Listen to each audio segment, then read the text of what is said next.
जी, प्रणाम। मैं शुभम जायसवाल। मैं बनारस का रहने वाला हूँ।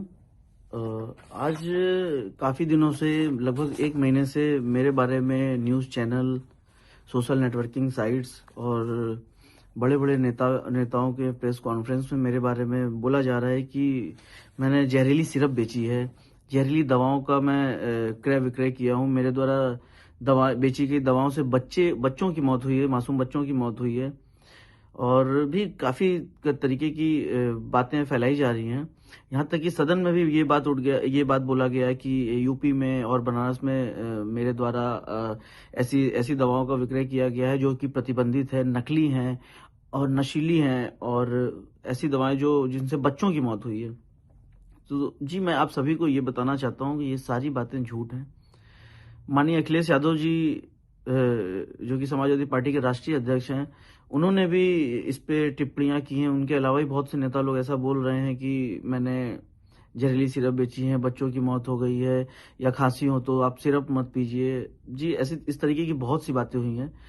आप सभी को मैं ये बिल्कुल क्लियर करना चाहता हूँ कि ये सारी बातें झूठ हैं। मेरे द्वारा ऐसा कोई कार्य नहीं किया गया है।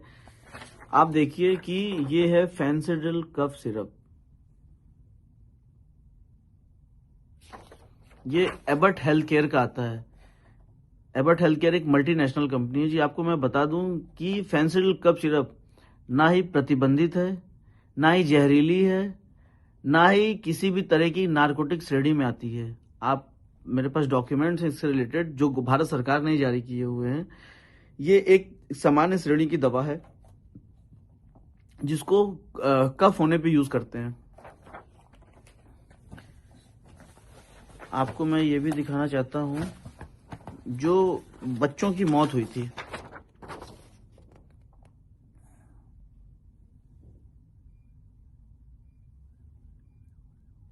ये सीसन फार्मा द्वारा मैन्युफैक्चरिंग की गई थी। छोटे बच्चों की दवा है, पीडियाट्रिक दवा बोलते हैं, कोल्ड ड्रिप सिरप।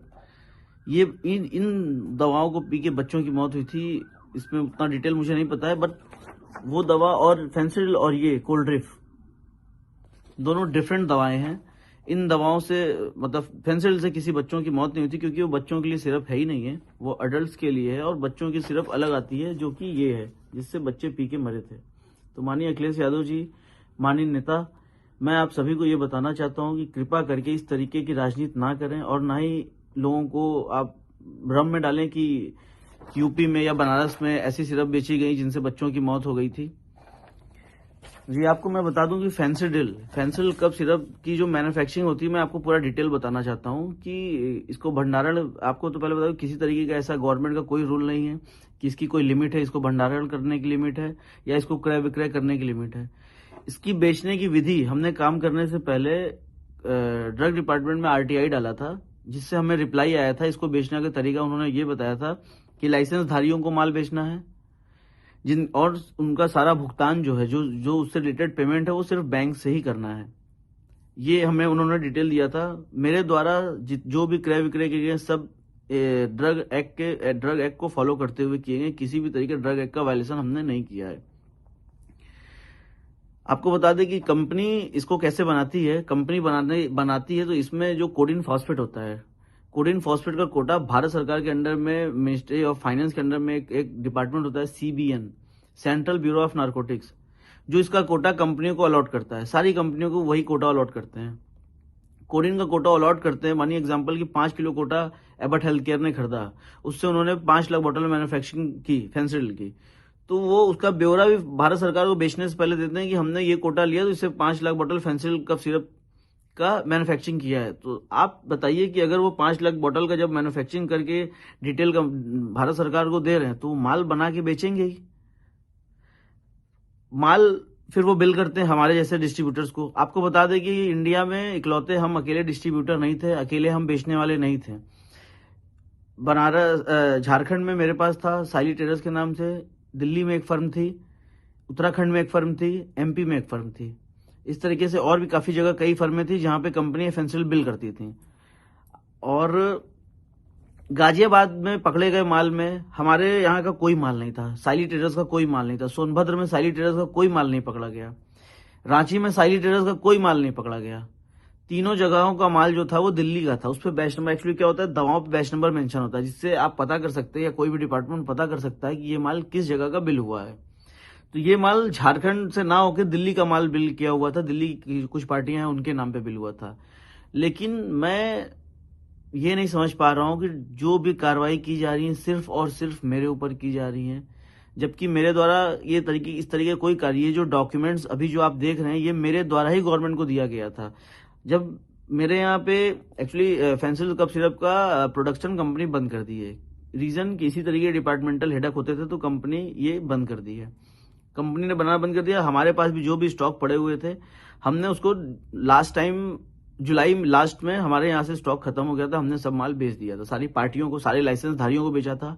किसी तरीके के अवैध व्यापार करने वालों को हमने माल नहीं बेचा है, जिसको भी दिया है सब दुकानदार थे, उनके लाइसेंस थे, उनके ड्रग लाइसेंस, उनके वैलिड ड्रग लाइसेंस उनके पास थे, उनके routine GST paid GST certificate थे उनके पास, उनके दुकान का जीपीएस फोटो हमारे पास था कि उनकी दुकानें हैं कि नहीं है, हमने जीपीएस फोटो। उसके बाद जब हम माल बेचते हैं उनको तो हमने उनसे ऑर्डर पैड पे, लेटर पैड पे ऑर्डर मंगाया जाता है मेरे द्वारा। उसके बाद उनको बिल करते हैं माल बिल करने के तरीका ये है कि उनका हम सेल इनवॉइस बनाते हैं, ई वे बिल बनाते हैं, ई इनवॉइस करते हैं और ट्रांसपोर्ट के थ्रू माल भेजते हैं तो ट्रांसपोर्ट की बिल्टी होती है। जो ई वे बिल बनता है, जिस गाड़ी से माल उस पार्टी को डिलीवर होता है उस गाड़ी का डिटेल उस ई वे बिल पे मेंशन होता है, ताकि मतलब वो ओवरऑल सारा बिल कंप्लीट करके फिर हम माल उनके पास भेजते हैं। लोग बता रहे हैं कि माल मेरे द्वारा भेजा गया माल उनके पास नहीं पहुंचा है या वो सिर्फ कागजों पे फर्म है। आपको मैं बता दूं कि जो भी ई वे बिल पे गाड़ियों का डिटेल है उससे टोल का डिटेल निकाल लिया जाए, चेक कर लिया जाए कि गाड़ियां वहां गई हैं कि नहीं, माल उनको डिलीवर हुआ है कि नहीं। हमारे पास माल डिलीवर होने के बाद हम बिल की रिसीविंग लेते हैं, बिल्टी की रिसीविंग लेते हैं। हमारे पास ऑल डॉक्यूमेंट्स हमने ड्रग डिपार्टमेंट्स के लिए मेंटेन करके रखा था, जो हमने अपने झारखंड ड्रग डिपार्टमेंट को दिया। झारखंड ड्रग डिपार्टमेंट द्वारा जहां जहां हमने माल भेजा वहां के ड्रग अथॉरिटी को ये शेयर किया गया। उसके बाद जहां जहां हमने माल बेचा था वहां वहां हमारे खिलाफ मुकदमा ड्रग डिपार्टमेंट द्वारा लिखवाया गया और एनडीपीएस में मुकदमे लिखवाए गए, 420 में मुकदमे लिखवाए गए। बनारस, जौनपुर, चंदौली, गाजीपुर, सोनभद्र, हर जगह हमारे खिलाफ मुकदमे लिखवा दिए गए हैं। आपको मैं बता दूं कि मेरा किसी तरीके का या मेरी फैमिली का किसी तरीके का कोई भी आपराधिक हिस्ट्री नहीं रहा है, क्योंकि हम एक व्यवसायी परिवार से बिलोंग किए हैं और हम सिर्फ व्यवसाय किए हैं।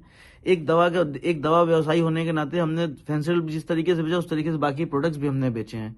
उसका डेटा कोई नहीं दे रहा। 100 करोड़ की बात की जा रही है, 100 करोड़ का माल खपा दिया गया, माल बेच दिया गया। जी हाँ, बिल्कुल हमने माल बेचा है, क्योंकि कंपनी बना रही है तो हम लेंगे। अगर हमको दोषी बनाया जा रहा है तो कंपनी दोषी क्यों नहीं है?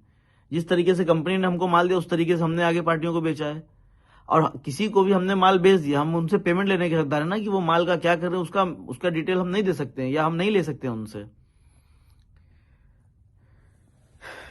गाजियाबाद, सोनभद्र में भी मुकदमा हमारे खिलाफ लिखा दिया गया। गाजियाबाद में आपको बता दें कि गाजियाबाद में जो भी अभियुक्त पकड़ा गया माल के साथ, सौरभ त्यागी से मेरा कोई संबंध नहीं था, लेकिन ड्रग डिपार्टमेंट्स के कुछ अधिकारी जबरदस्ती मेरा नाम लिखवा दिए थे, क्योंकि वो मुझसे पैसे की डिमांड करते थे और मैंने पैसे देने से हमेशा मना किया, क्योंकि पैसे वो देते हैं जो गलत काम करते हैं। मेरे द्वारा किसी तरीके कोई गलत काम नहीं किया गया था।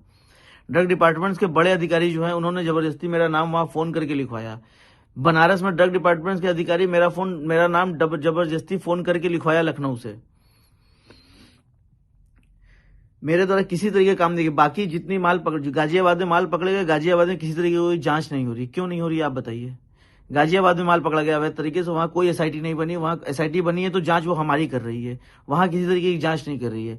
दिल्ली की फर्मों की जांच नहीं चल रही है, मध्य प्रदेश की फर्मों की जांच नहीं चल रही है, उत्तराखंड की फर्मों की जांच नहीं चल रही है, जांच सिर्फ हमारी चल रही है। ऐसा हमें समझ में नहीं आ रहा है कि ऐसा मेरे साथ क्यों किया जा रहा है। मैं आपको ये भी बता दूं कि मेरा किसी तरीके की किसी राजनीतिक दलों से, किसी राजनेता से मेरा किसी तरीके का व्यापारिक संबंध नहीं रहा है। नॉर्मल भी किसी तरीके का मेरा किसी संबंध नहीं रहा है। फोटो वीडियो के बारे में मुझे नहीं पता उतना।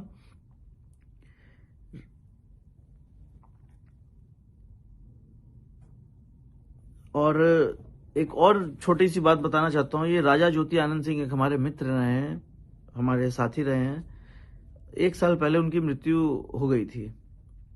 उसमें उनके फैमिली वाले मेरे ऊपर एलिगेशन लगा रहे थे कि हमने उनको जहर दे दिया है, कॉफी में जहर दे दिया। और ये मैं आपको बता रहा हूँ कि इस तरीके कोई काम मेरे द्वारा नहीं किया गया था। उस टाइम भी मैंने बोला था, डिपार्टमेंट्स के सामने जाके मैंने सब चीज बताया था और सब चीज उनका पोस्टमार्टम हुआ था, उसमें भी सब क्लियर हो गया था। विसरा रिपोर्ट आई थी, उसमें आया था कि वो शराब के सेवन की वजह से उनकी डेथ हुई थी। उनकी तबीयत एक्चुअली परमानेंटली खराब थी उस टाइम। और उनके घर वाले हैं, उनके कुछ रिलेटिव, उनके जीजा, उनके पिताजी हमसे बहुत पैसे की डिमांड किए लगभग, जो मैंने नहीं दिए, क्योंकि वो मुझे धमकी देके पैसे मांगते थे कि तुमको इसमें फंसा देंगे अगर पैसे नहीं दोगे तो। दोस्तों देखिए, लोग मेरे खिलाफ बहुत उल्टा सीधा बात कर रहे हैं। मैं किसी तरीके का कोई अवैध काम अपने द्वारा, मेरे द्वारा किया ही नहीं गया है। मुझे फंसाया जा रहा है। माननीय मुख्यमंत्री जी से मैं निवेदन करता हूं कि जांच आप करवा ही रहे हैं, मुख्यमंत्री जी जांच, क्लियर जांच कराइए ताकि मुझे फंसाया ना जा सके। मुझे हर जगह फंसाया जा रहा है।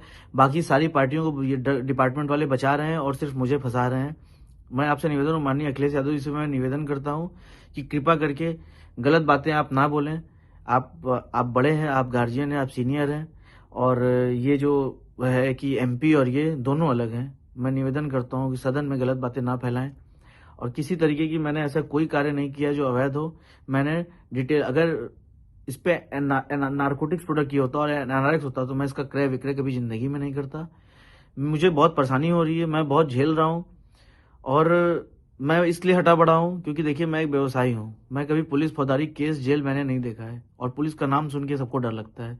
हम छोड़िए, मेरे साथ सारे व्यापारी परेशान हैं, सबको प्रताड़ित किया जा रहा है, सबको परेशान किया जा रहा है, मुकदमे उल्टे सीधे लिखे जा रहे हैं। ऐसा हमारे द्वारा कुछ नहीं किया गया, ना मेरे द्वारा ना मेरे व्यवसायियों के द्वारा। हमने एक नॉर्मल दवाओं की क्रय और विक्रय विधि पूर्वक की है, सारे कागजात के साथ की है, और किसी तरह की कोई सेल फर्में हमारे द्वारा नहीं बनाई गई हैं। जिन दुकानदारों को हमने माल बेचा है, जिस टाइम हम माल बेचते थे वो दुकान उस टाइम एग्जिस्ट करती थी। मेरे पास उसके एविडेंस है, मेरे पास उसके प्रूफ हैं। और मैं चाहता हूं, माननीय मुख्यमंत्री से मैं दोबारा निवेदन करना चाहता हूं कि कृपा करके इसकी स्पष्टीकरण, इसकी जांच आप करा रहे हैं, मुझे पता है, लेकिन कृपा करके इसमें आप इस तरीके की जांच ना कराएं जिसमें हम दोषी हों, क्योंकि हम दोषी नहीं हैं माननीय मुख्यमंत्री जी। और ये जो भी लोग ये आपको फैला रहे हैं या बोल रहे हैं, ऐसा कुछ भी नहीं है। आप इसकी जांच करा लीजिए, और हमें हमारी मदद करिए। आपसे उम्मीद है, आप न्याय करते हैं हर जगह, और हम चाहते हैं कि आप हमारी मदद करिए मुख्यमंत्री जी। प्रणाम।